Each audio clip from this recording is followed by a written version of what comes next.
한국계 대통합이 시대적 요구된 이때의 통합을 위한 막판 총력전이 치러지고 있습니다. 그래서 정미춘은 오늘 이 시간에는 한국계 대통합의 경과와 새롭게 떠오르는 이슈와 관련해 깊이 있는 이야기를 나눠보는 시간을 가져보도록 하겠습니다. 패널에 교회연합신문 차진태 기자님 나와 주셨습니다. 안녕하십니까? 네. 한국교회 지금 그 어느 때보다 중요한 시점입니다. 다시 한국교회가 연합하여 세워지느냐, 이대로 분열을 이어가느냐 하는 기로에 서 있기 때문입니다. 한교총, 한기총, 한교연 연합기관이 통합을 위해 어떤 과정들을 거쳐왔고 이 과정 속에서 통합을 위해 낸 건 조건들을 무엇인지 설명을 부탁드립니다. 예, 먼저 이번 대통합 과정을 살펴보기 위해서는요, 먼저 최초에 어떠한 과정을 거쳐서 지금 통합이 이루어졌는지, 어떠한 사건이 있었는지 좀 살펴볼 필요가 있을 것 같은데요. 한국교회는 아무래도 그 분열이 있었기 때문에 지금 통합이란 논의가 가능했겠죠. 그 분열은 바로 한기총과 한교연에서 분열을 출발합니다. 최초의 한기총이 1989년에 설립이 됐고, 이후에 2012년도에 한교연이 분열을 해나갑니다. 그리고 2017년도에 한교총까지 분열하면서 세계연합기관 구도가 생겨나게 되죠. 그러면서 한국교회가 매우 심각한 상황, 그리고 혼란한 상황에 놓이게 됩니다. 이 안에서 한국교회가 하나된 목소리를 내지 못하자 내부의 교회, 그리고 심지어 사회 국민들까지도 매우 혼란하고 심각한 피해를 받게 됐고요. 한국교회에 많은 희망을 요구했던 국민들이 한국교회에 매우 실망하는 사건이 일어나게 됩니다. 그러자 내부에서부터 자성의 목소리, 다시 하나 되어야 되는 목소리가 나오기 시작했는데요. 그 목소리를 하나로 엮어서 이를 구호로 외친 사람이 소광성 목사입니다. 현재 한국교회 대통합을 이끌고 있는 그 선조에 있는 분이죠. 소광성 목사가 한국교회 지도자로서 이미 위치를 확고히 자리하고 있었지만 그것을 전면에 내세운 거는 2019년 9월 한국교회 그 대표 총회죠. 예장 합동 측의 부총회장에 등극하면서부터인데요. 그때부터 정말 자신의 구호, 자신의 한국교회를 위해 정말 확실하게 하겠다는 그 약속처럼 바로 한국교회 대통합을 이루겠다고 선언을 합니다. 그러면서 한국교회 전체적으로 반드시 하나가 돼야 된다는 그런 메시지를 펼치는데요. 그때 난 유명한 메시지가 지금의 바로 원 메시지, 원 리더십입니다. 지금까지도 대통합의 그 기본 구호가 되고 있죠. 그 원 메시지, 원 리더십에 따라서 한국교회 전반에 걸친 그 여론을 형성하는데 먼저 주력을 하게 됩니다. 전국을 돌면서 또 전국 사람들을 만나고 한국교회 전체 기관 단체장들을 만나면서 한국교회가 하나가 돼야 된다는 그 당위성을 심어줬고요. 일단 바닥적을 그렇게 일구다가, 그리고 자신이 한 1년에 일구다가 2020년도 9월 총회장에 등극하고 한 달 후쯤 2020년도 11월에 예장 합동 내에 한기총, 한교총, 한교연을 하나 만들기 위한 교단교류 특별위원회를 처음으로 가동하게 됩니다. 이건 9월 총회에서 이미 허락을 받았던 사안인데요. 이게 굉장히 중요한 게 뭐냐면 그동안 구호에 머물렀던 한국교회 대통합에 대한 사안을 공식적으로 조직화했다는 점이에요. 이 조직이 비록 합동 내부의 조직이지만 당시 소광성 목사가 합동 총회장뿐 아니라 한교총의 대표회장의 등극을 앞두고 있다는 점에서 굉장히 유의미한, 그리고 굉장히 의미 있는 그런 사건이었다고 볼 수가 있습니다. 이후에 한교총 대표회장에 오른 소광성 목사가 본격적으로 통합을 추진하게 됩니다. 그러면서 한기총, 한교연과도 접촉을 하게 됐고요. 그런 나중에 2021년 8월 10일 한교총이 통합추진위원회와 미래발전위원회를 구성을 하면서 한국교회 통합을 이루겠다는 사실상의 선포를 하게 됩니다. 그로 인해서 통합이 본격적으로 탄력을 받게 됐고요. 한교연 역시 이에 발맞춰서 8월 15일에 그동안 미진했던 통합추진준비위원회의 위원들을 보강을 하게 되는데요. 기존에 권태진 목사가 위원장으로 있던 통합추진위원회의 위원들을 완벽하게 선임함으로써 통추위를 가동시키게 됩니다. 여기에 문제가 됐던 게 바로 한기총이었는데요. 한기총은 대표회장 사퇴 이후에 계속 임시체제, 직무대행체제를 거치면서 비정상적인 상황이 있었고, 그리고 이번에조차 구성되지 못하면서 어떠한 것도 사실상 할 수 없었던 상황인데요. 관건은 과연 한교총과 한교연은 통추위를 꾸리면서 한국교회 통합을 선언을 했는데 한기총이 이에 동참할 수 있느냐의 문제였습니다. 이런 상황에 8월 19일 한기총이 임원회를 대대적으로 치르고 그 안에서 통합에 적극 참여하겠다는 거, 통합을 이루겠다는 결의와 함께 통합추진위원회의 결성을 결의하게 됩니다. 이로써 3개 기관이 공통적으로 통추위를 만들고 이 통추위가 하나의 테이블에 만날 수 있는 그런 계기를 마련하게 되는데요. 이에 발맞춰서 9월 3일에 상계 기간이 공식적으로 회동을 했고요. 물론 그 밑에서는 그 지하에서는 그 통추위원들끼리 그리고 지도자들끼리 상당히 많은 만남을 가졌습니다. 하지만 공식적으로 만난 것은 9월 3일이 됐고요. 이러한 그 잦은 만남에 힘입어서 10월 22일에는 3개 기관이 언론에 처음으로 공개한 공개 만남을 갖게 됩니다. 이때 주목해야 될 거는 3개 기관이 앉은 테이블의 모형이었는데요. 일반적인 디귿자 모형이 아니라 삼각형의 모형을 함으로써 3개 기관이 동등한 위치에 있다. 어느 한 단체가 이 통합을 주도하거나 흡수하거나 형태가 아니라 3개 단체가 동등한 위치에서 동등한 동대동 통합을 이룬다는 그런 의지를 표명하기도 했습니다. 이 자리에서는 3개 합의안이 나와서 한국교회에 대해서 일종의 회개와 또 그리고 통합을 이루겠다는 그런 의지를 보이기도 했었죠. 그리고 이후에 주목할 만한 11월 5일 공동성명을 발표하게 됩니다. 이후에 11월 5일 3개 기관이 처음으로 함께하는 공동성명을 발표하게 됩니다. 매우 역사적인 성명이었죠. 그리고 지금 11월 20일 한교총이 통추위와 미래발전위의 통합론의 만료 시한을 규정했는데요. 이를 두고서 일부 언론에서는 11월 20일 이후에 바로 통합이 통합이 가부가 결정되는 거 아니냐고 이렇게 규정을 짓는데 정확하게는 11월 20일까지가 통합이 논의되는 시한일 뿐이고 그 이후에 그동안에 통합한 논의 결과물 합의문을 가지고 각 기관이 각 단체로 가서 각자의 그 회의 체계를 거쳐서 최종 임시총회까지 열어서 최종 통합에 대한 그 가결을 한 다음에 그 가결을 놓고서 3개 기관이 함께 모여서 다시 통합을 이루게 되는 그런 과정을 거치게 될 것입니다. 추가적으로 쟁점이 있을 것 같아요. 그럼 거기에 대해서 좀 이게 간단하게 얘기 좀 해주시길 바랍니다. 먼저 한교총에서는요, 그 한기총에 대한 조건을 내걸었었어요. 이단 문제 해결. 금권선거 이 두 가지였는데요. 사실상 금권선거는 단체의 잘못이라기보다는 그 선거 자체가 교단들이 참여해서 하는 거 아닙니까? 후보자가 참여해서 하는 거기 때문에 사실 단체의 그 책임을 물을 수가 있는 건 아니어서 아주 핵심적인 쟁점이나 논란으로 떠오르지 않았어요. 문제는 이단 문제였죠. 그것 때문에 여태까지 지금 그 많은 통합 논의가 이루어지고 있고요. 그리고 한교원에서는 한 교총을 향해서는 정체성의 확립을, 그리고 한 기총을 향해서는 정상화를 요구했었는데요. 바로 정체성의 확립 같은 부분은 한 교총 내 그 이념 정체성, 그러니까 진보적인 교단이 섞여 있다는 말이죠. 그렇기 때문에 그거를 요구했었고, 한 기총을 향해서는 뭐 일전에 언급을 했지만 바로 그 임시 체제, 현재 직무대행 체제에서는 통합 자체가 무리가 있다 하기 때문에 일단 정상화 이후에 통합을 논의해야 된다라는 그런 기호였죠.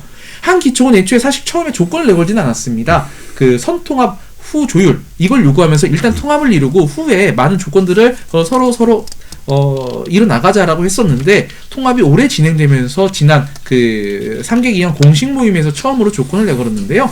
그 조건 자체가 바로 한기총이 기존에 사용하고 있던 명칭과 역사, 회기를 통합 이후에도 사용하자는 그런 의견이었습니다. 한기총의 당시의 주장은 한기총 자체가 한국교회 연합운동의 상징이고 그 이름값 자체가 워낙 한국교회를 상징하는 만큼 그거를 결코 버리는 것 자체가 한국교회의 손해라는 거였고요. 역사 회기조차 당연히 한기총을 이어가야 된다는 게 한국교회를 위해서도 매우 좋다는 그런 의견이었습니다. 자, 차 기자님, 그런데 네. 이거 관련해 11월 12일 한기총 임원에서 유의미한 결과가 나왔습니다. 네. 여기 대해서도 말씀 부탁드립니다. 일단 이단 문제 해결 부분인데요. 사실 그동안 쟁점으로 됐던 게 우리 사회자님도 아시겠지만 한기총에서 한기총이 요구한 바로 이단 문제였거든요. 그러니까 사실 매번 통합이 논의될 때마다, 통합 논의가 될 때마다 이단 문제가 나오면 사실상 통합이 무산됐었어요. 그래서 우리가 일전에 이 전문집 찍을 때도 이단 문제 자체가 사실 너무 앞서서 대두되는 걸 매우 경계했거든요. 왜? 이단 문제가 나오면 서로 해결할 방법이 없으니까요. 하지만 역시 이번에도 이단 문제가 나와서 이거에 대해서 매우 사실 일부에서는 회의적인 의견으로까지 바라보곤 했는데, 이번 한기총 임원회에서 이거에 대한 일종의 결과물이 나왔는데 생각보다 매우 전향적인 결과물이 나와서 굉장히 사람들을 환호케 했었어요. 그 내용이 뭐냐?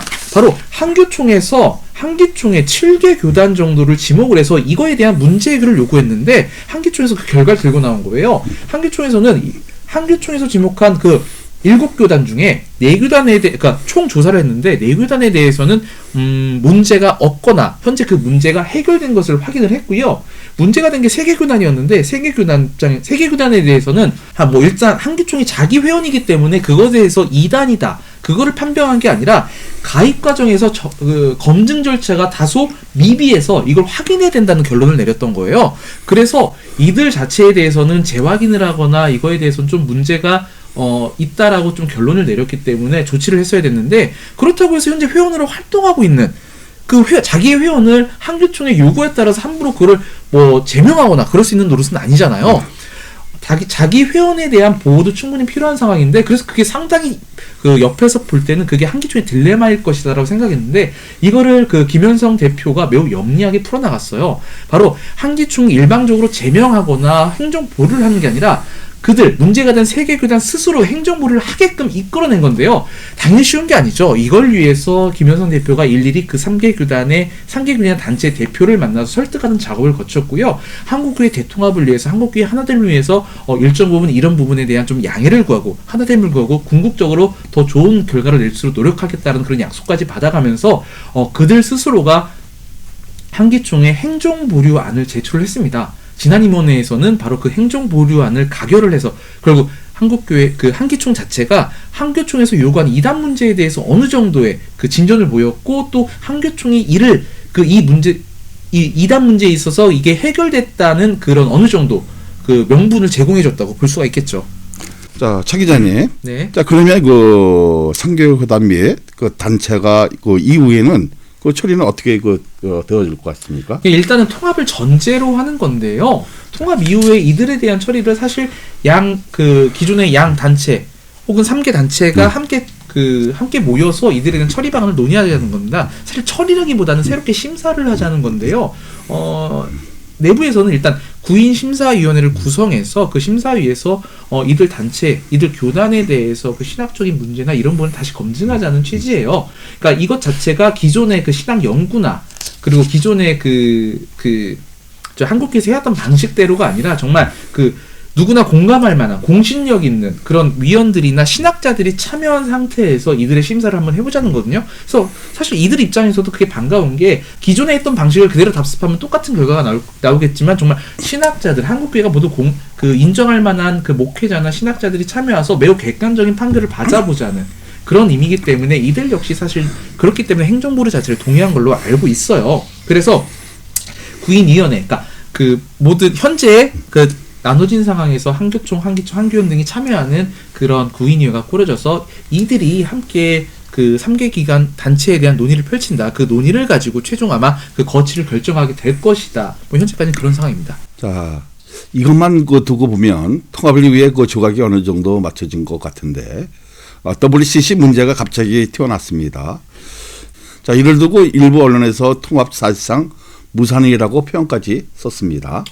사실 그날 역시 아주 예상이 안 된 건 아니었어요. 사실 홍재철 목사님, 기존 증경 대표회장님이시죠, 한기총에 나와서 아주 강력하게 회의 초반부터 이 발언을 했었는데요. 예상이 안 됐던 건 아닌 게, 이분께서 얼마 전에 모 일간지에 WC 관련해서 이번 통합 관련해서 WC 문제를 전면 광고로 의지를 표명을 했었습니다. 그렇기 때문에 얼마 되지 않은 임원회에서 이분이 또 이 얘기를 꺼내겠다 생각은 들었었어요. 역시나 나와서 이분이 WC 문제에 대해서 매우 강력하게 거론을 했습니다. 회의 초반 사실 회의가 제대로 선언도 되지 않은 상황에서 나와서 WC 문제를 강하게 하고 결국에서 한 2시간 정도 이 문제만 정말 집중적으로 얘기한 걸로 알고 있는데요. 비공개로 진행된 회의인 탓에 아주 자세하게 내용이 나오진 않았지만, 결론적으로 말하면 한교총의 WCC 가입교단을 배제키로 제한한다, 이런 결의를 최종적으로 하게 됩니다. 그리고 이걸 통해서 사실 앞으로 한교총과 새롭게 또 통합 논의를 펼치겠다, 이런 거겠죠. 현재까지 정말 WCC 문제가 대통합의 걸림돌이 될 것으로 보이나요? 자, 여기서 궁금한 것은 홍재철 목사가 던진 WCC 카드, 여기서 꺼내든 것에 대해 어떻게 생각하십니까? 사실 통합이 지금 막바지 아닙니까? 네. 그동안 그리고 통합이 아까 말했지만 매우 많은 결과물을 냈는데, 통합이 막바지에 이르면서 분위기가 점차 좋아지고 있어요. 이단 문제도 해결됐죠. 좋아지고 있을 때 이런 얘기가 나온 거는 사실 통합을 반대하겠다는 뜻이에요. WCC는 합동통합이 지난 50여 년 넘게 그 해결이 안 됐던 사안인데 이거를 여기서 꺼내겠다는 거는 그냥 통합 안 하겠다, 통합하지 마라, 그러니까 통합 반대한다는 논조거든요. 그래서 아마 홍재철 목사 뭐 제가 머릿속으로 들어가 보진 않았지만 그분 입장에서는 WCC 자체가 통합을 막을 절대적인 수라고 아마 생각을 했었을 것 같아요. 당연히 일부 언론들에서 이걸 놓고서 통합 자체가 와해됐다, 통합이 무산됐다라고 표현하는 것도 절대 무리는 아니라고 봅니다. 근데 과연 우리 이거를 자세하게 들여봤을 때 WCC 자체가 한기총, 한교총, 한교회 통합을 그렇게 막을 만한 주요 사안이냐? 저는 사실 그렇지 않다고 보거든요. 왜? WCC가 애초에 처음 거론됐던 거, 그리고 처음 한국교회 논란을 일으켰던 거는 1959년 합동통합의 분열 당시인데, 그때 분열 당시에 통합 측, 현재 당시에 그 WCC 찬성했던 측의 통합 측으로 굳어졌죠? 그 통합 측을 주도했던 인물이 누구냐? 바로 한경진 목사입니다. WCC를 찬성하셨죠? 근데 그 한경진 목사가 바로 누구냐? 이후에 1989년 한기총을 만드셨던 인물입니다.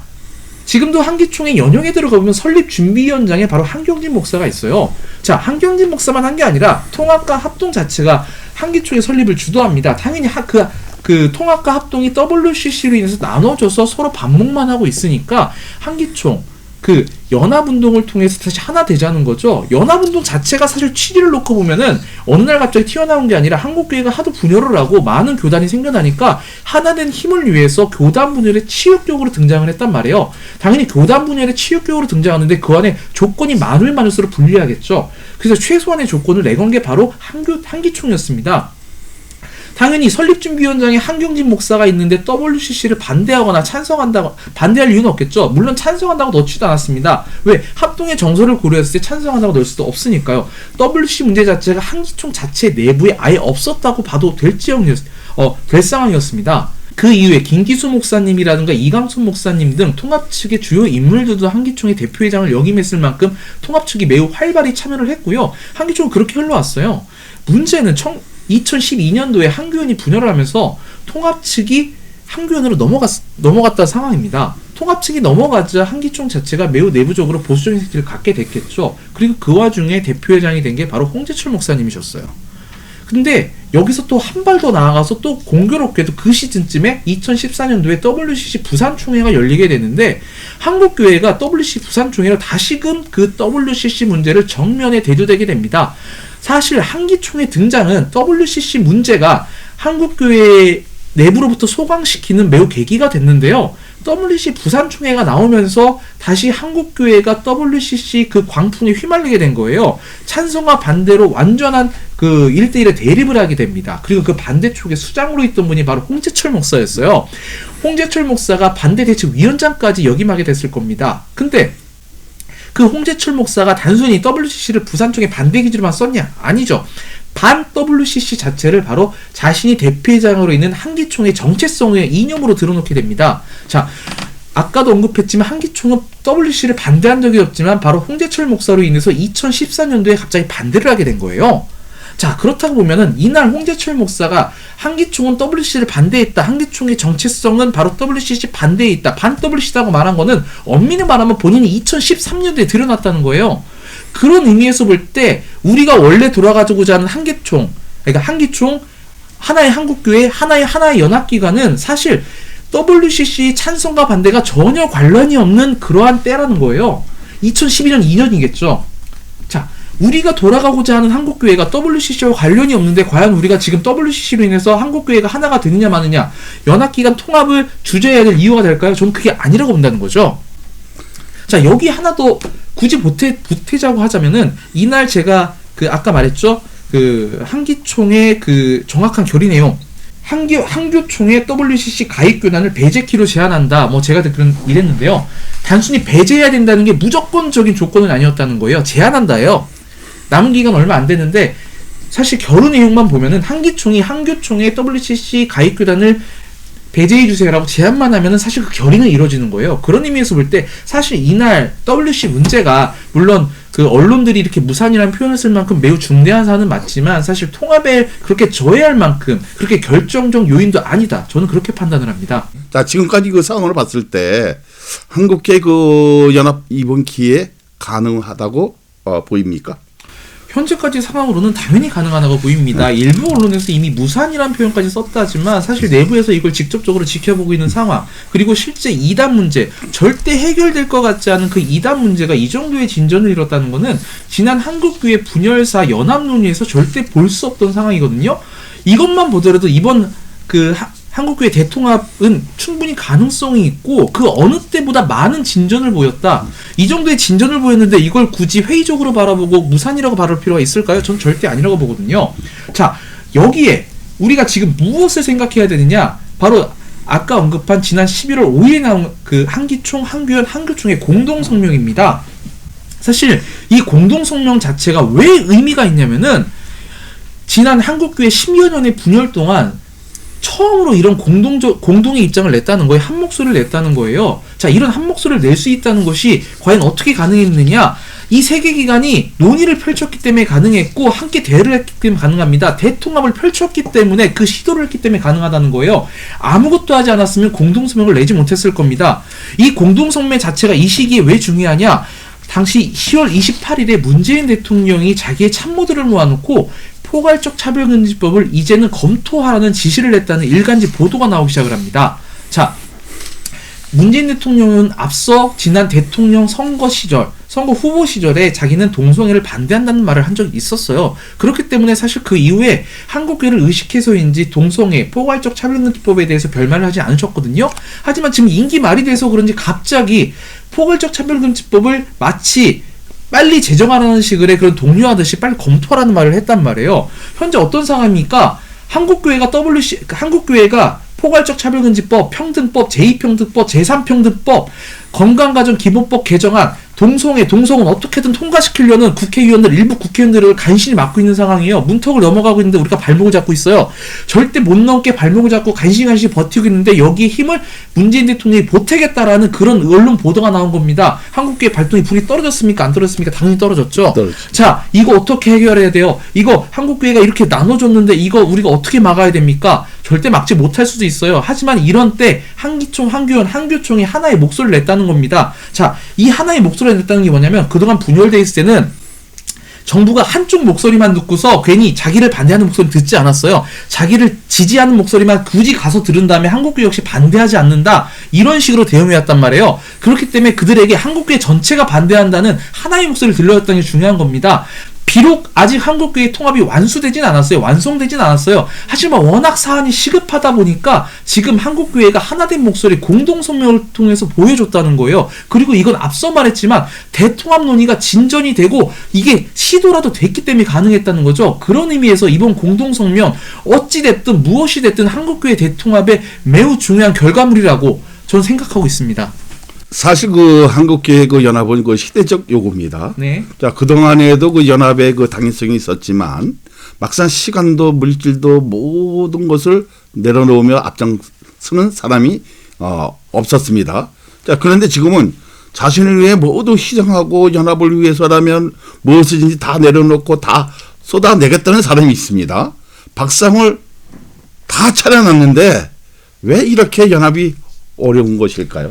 제가 이번 통합 논의를 지켜보면서 가장 화가 나고 또 속 터지는 부분이 사실상 이건데요. 사실 이 통합 논의 자체는 그 중심에 있던 건 소강섭 목사였어요. 아까도 제가 말을 했지만 소강섭 목사로부터 시작된 그의 의지로부터 시작된 통합이었거든요. 처음에는 소강섭 목사가 그런 말 할 때 아까 사실 반응이 이랬었어요. 과연 이게 통합이 또 진행이 될까? 앞서 통합 논의처럼 그냥 논의만 하다 또 끝나겠지라는 이런 회의적인 눈빛이 매우 강했습니다. 그리고 소강섭 목사를 향해서 그 인기를 위해서 자신의 무슨 그런 정당성을 위해서 이런 걸 추진하라는 그런 좀 그 시기 어린 그런 눈빛도 많았거든요. 하지만 그가 총회장이 돼서 교단통합교류위원회 같은 거를 조직하고 공식 조직하고 구호에서 끝나는 게 아니라 실제 행동으로 움직이면서 그를 보는 시선이 달라졌단 말이에요. 그에 부응해서 정말 소강섭 목사가 앞서 내가 모든 걸 내놓고 내가 모든 걸 헌신하겠다, 동참만 해달라고 심지어 호소하기도 했어요. 이거는 사실 그 뒤에서 나오는 얘기지만 이런 말을 뭐 제가 해도 될지 모르겠지만 한국교회 통합을 위해서 사실 돈도 많이 들어요. 이건 어쩔 수 없지 않습니까? 그렇죠. 사실 재정이 받쳐지지 않은 통합은 사실 불가능해. 의지만 가지고는 아니에요. 현실적으로 그 각 기관들에서 갖고 있는 재정 문제를 해결해야 되기 때문에 근데 소강섭 목사가 이 역시도 자기가 어떻게든 헌신해보겠다라고까지 사실 말한 상황이에요. 그러니까 그 정도로 이번 통합에 대해서 진심으로 헌신하고 자기가 모든 걸 내려놓겠다고까지 말했었거든요. 일각에서 소강섭 목사를 이런 의심도 해요. 그러니까 일부 언론은 실제 이런 그 질문도 했었거든요. 세계기관을 하나로 통합해서 그 교계 대통령이 되고자 하냐. 근데 이거에 대해서 소강섭 목사가 강력히 부정을 합니다. 나는 아무것도 필요가 없다. 난 그냥 통합을 한 것 자체가 나의 목적이지 그 이후는 나의 전혀 목적과 다르다라고 말했어요. 그러니까 한국교회가 이대로 가면 망하기 때문에 한국교회를 위해서 통합을 하고 또 한국교회 또 개교회를 위해서 개교회 목회자들을 위해서 성도들을 위해서 통합을 한다는 자기의 분명한 목적을 말했었단 말이에요. 하지만 이번 통합이 굉장히 불편하게 느껴지는 사람들이 있었습니다. 바로 이번 통합을 바라보는 시선인데요. 통합이 돼서 뭐하냐. 심지어 어떤 이는 공개적인 석상에서 우리 단체만으로 충분하다. 통합은 필요 없다라는 발언까지 했었습니다. 사실 전 그 발언을 들으면서 굉장히 충격적이었어요. 한국교회가 나눠진 것 자체가 죄고 그리고 하나님 앞에 우리가 한국교회가 반드시 회개될 부분인데 그걸 너무 당당하게 이 자체가 충분하고 이 자체로 자연스럽다라고 말하는 것 자체를 보면서 굉장히 충격을 받았었단 말이에요. 분열은 곧 죄예요. 분열은 어떠한 경우로도 정당화될 수 없거든요. 그리고 또 다른 시선이 뭐냐면 그 통합 자체에 대해서 분명하게 말해야 될 건 한국교회를 위한 거고 우리를 위한 거거든요. 그런 의미에서 통합에 대해 접근을 해야 되는데 마치 특정인 누군가를 위해서 소강섭 목사를 위해서 혹은 무슨 한교총을 위해서 통합을 해야 된다 말아야 된다 이런 논조를 가진다는 거예요. 소강섭 목사를 위해서 내가 통합을 해야 된다 말아야 된다? 사실 이거 자체가 굉장히 불편한 현실이에요. 소강섭 목사는 자신을 위해 통합한다고 말한 적이 없거든요. 한국교회를 위해서 해야 된다고 해야 되지. 근데 통합 자체가 마치 특정인을 위해서 해야 된다고 하니까 내가 통합을 결정하는 요인에 그걸 고민하고 있는 거예요. 차라리 그런 고민을 할 거면은 이번 통합 자체에 대해서 아예 뒤로 빠져 계시는 게 나은 거죠. 통합은 한국교회를 위한 거지 누구를 위한 것도 아니에요. 나를 위한 거고 우리를 위한 겁니다. 왜 자꾸 통합에 있어서 쓸데없는 왜 생각을 집어넣어서 그걸 굳이 반대를 하려 하냔 말이에요. 이 말인 것 자체가 사실 통합 자체를 반대하고자 하는 그런 의지. 그러니까 그냥 순수한 정말 반대를 위한 반대를 위한 반대에 대한 그 이유를 찾는 거죠. 그 이유를 자꾸 찾다 보니까 엉뚱한 결론에 자꾸 도착을 하시는 거예요. 그렇기 때문에 한국교회가 지금 정말 통합을 진행하면서 사실 좋은 결과 많이 보고 있지만 뒤로는 정말 그 처참하고 정말 그 치졸한 그런 모습 역시 양면성을 우리가 같이 발견하게 되는 겁니다. 자, 그러면 그 반대하는 것이 이제 우리가 그 현실에 이제 보고 있어요. 네. 이거는 진짜 역사적이나 한국교회사, 세계교회사에 어쩌면 비춰줄 거예요. 네네. 뭐 교단에 가서는 이제 자기의 어떤 그 뭐 일반적인 뭐 소통으로 잘하는 것 좀 하지만 또 교단에서 듣고 하면 반대해요. 우리 교단은 이렇게 해서 안 된다.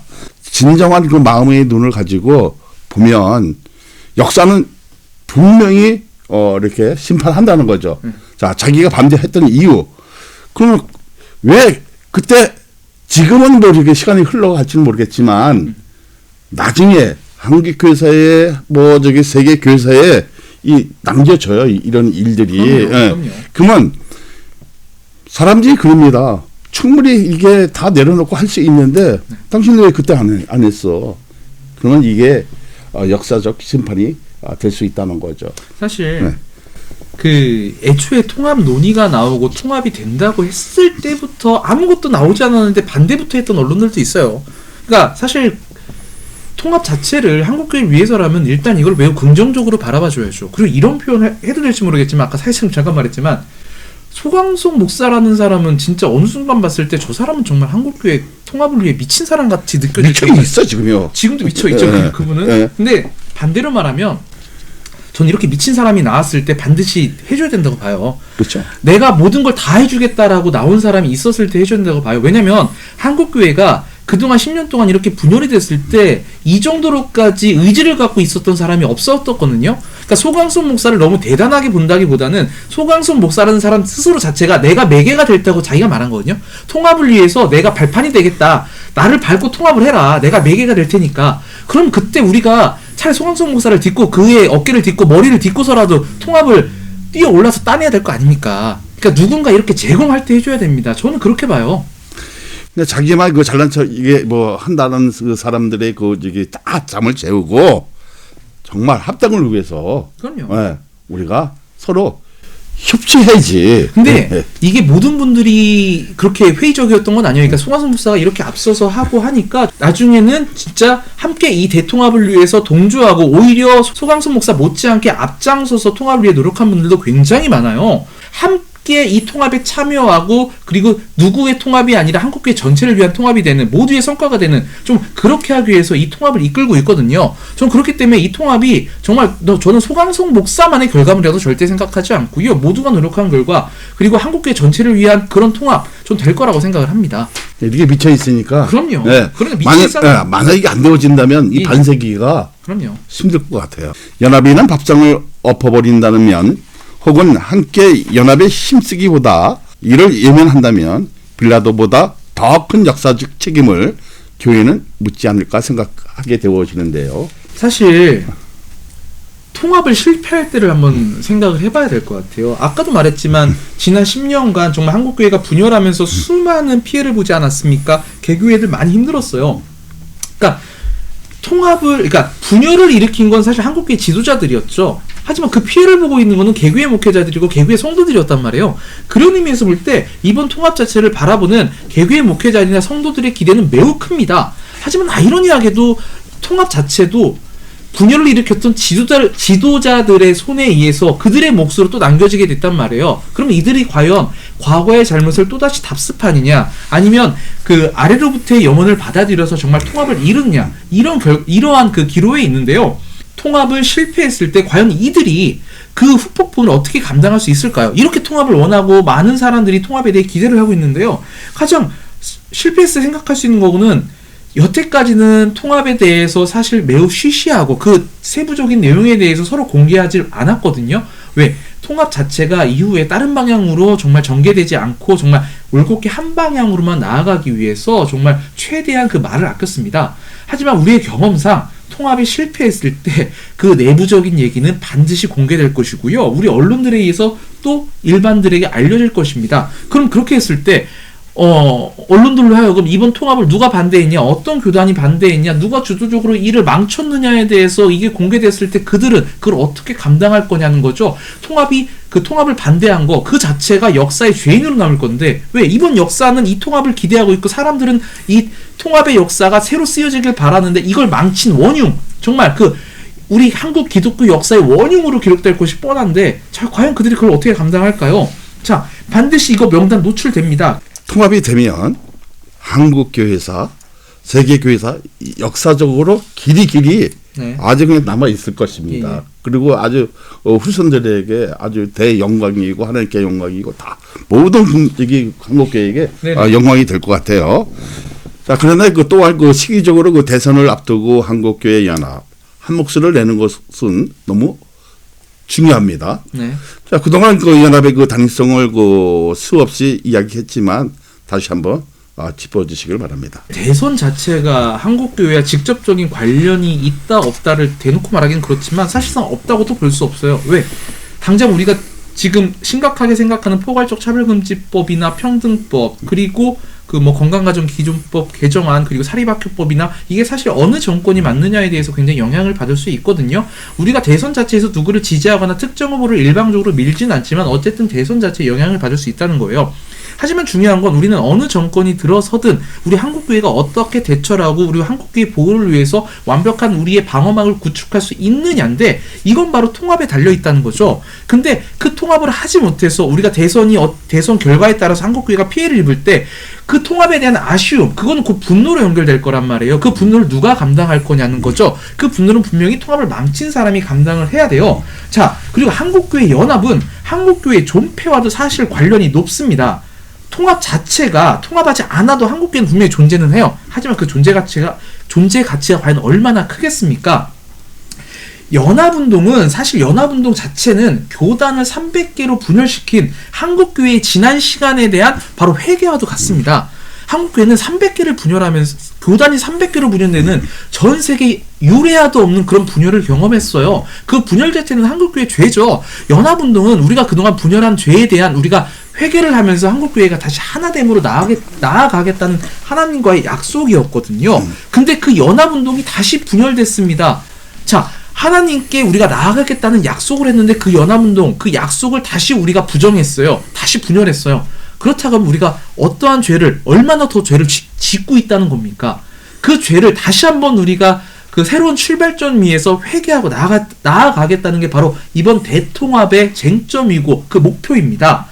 지금 정말 통합이 코앞에 들어왔어요. 단순히 손에 잡힐 듯 안 잡힐 듯 이 수준도 아니라요. 저는 제 개인적인 생각으로는 통합이 손에 들어왔다고 생각합니다. 우리가 굳이 손에 들어온 통합을 왜 굳이 일부러 땅으로 떨구고 밀어내려고 합니까? 그러면 안 되죠. 통합이 손에 들어왔고 정말 앞서서 정말 미친 듯이 정말 통합을 하겠다는 그런 사랑과 그와 함께 이끌어주는 한국교회의 정말 훌륭한 지도자분들이 많은 이때 우리가 통합을 해야지. 왜 우리가 망설입니까? 자, 통합을 반대하는 사람들, 통합을 정말 반대만을 하기 위해서 지금 있는 사람들, 정말 통합이 왜 반대해야 되는지 100가지, 1000가지 이유 됩니다. 정말 이래서 통합이 안 되고 저래서 통합이 안 되고 이래서 통합하면 뭐가 안 되고 뭐가 안 되고 정말 5만 가지 이유를 다 돼요. 하지만 하나님 앞에 우리가 하나 되어야 된다는 우리 본연의 사명, 그 한 가지 이길 수 있습니까? 전 없다고 봅니다. 그렇기 때문에 저는 그 수많은 이유를 대봤자 한국교회가 존재해야 되는 이유, 하나님 앞에 하나가 되어야 되는 그 사명, 그것만 있다고 하면 우리가 통합을 반드시 끝까지 완수해야 된다고 저는 반드시 생각을 하는 겁니다. 공동묘지에 가면 핑계 없는 무덤이 없다고. 네. 이번에는 네. 그 한국교회 모든 그 지도자들이 통합회에서 네. 이렇게 다 내려놓고 네, 맞습니다. 입을 닫아야 됩니다. 네네. 그리고 그래야만이 이제 해결될 수 있는 아주 좋은 일들이 한국교회에 진짜 축제가 되지 않을까. 네. 이렇게 해서 이제 생각이 되어지고요. 마지막으로 정문일침 부탁드립니다. 앞서 말했지만 우리 한국교회 너무도 많은 죄를 지었습니다. 정말 교단이 300개로 분열되고 가뜩이나 하나된 연합기관을 또다시 3개로 분열시켰습니다. 이번 통합은 저는 그 죄를 씻어내는 첫걸음이라고 시작합니다. 처절히 회개해야 됩니다. 하나됨으로 우리 다시 무릎 꿇어야 됩니다. 정말 한국교회 지도자분들, 정말 한기총, 한교총, 한교연회, 우리 앞서서 계신 우리 통추위원분들 회개하는 마음으로 이번 통합을 반드시 성사시켜 주시기 바랍니다. 이건 우리 모두 한국교회 전체의 염원이자 우리 국민들을 위한 한국교회 약속이 될 것입니다. 자, 진정한 통합은 나의 주장, 나의 의견만 고집하는 것이 아닙니다. 또한 조건부로 일정한 제한을 붙이거나 승낙하는 것도 아닙니다. 모든 것 내려놓고 하나의 목표와 목적을 위해 달려가는 것이 이야말로 바른 통합, 함께함의 시작이라고 말할 수 있습니다. 한국교회 통합은 시대가 요구하는 하나의 사명이자 부르심입니다. 사회와 정부를 이끄는 중요한 지지대로서 한국교회가 자리 잡기 위해서는 이유를 불문하고 통합이 필요합니다. 오늘 정문일침을 통해 다시금 한국교회가 하나됨이 얼마나 뜻깊은 일인지를 깨닫는 시간이 되기를 바라며 여기서 정문일침 마치겠습니다. 감사합니다.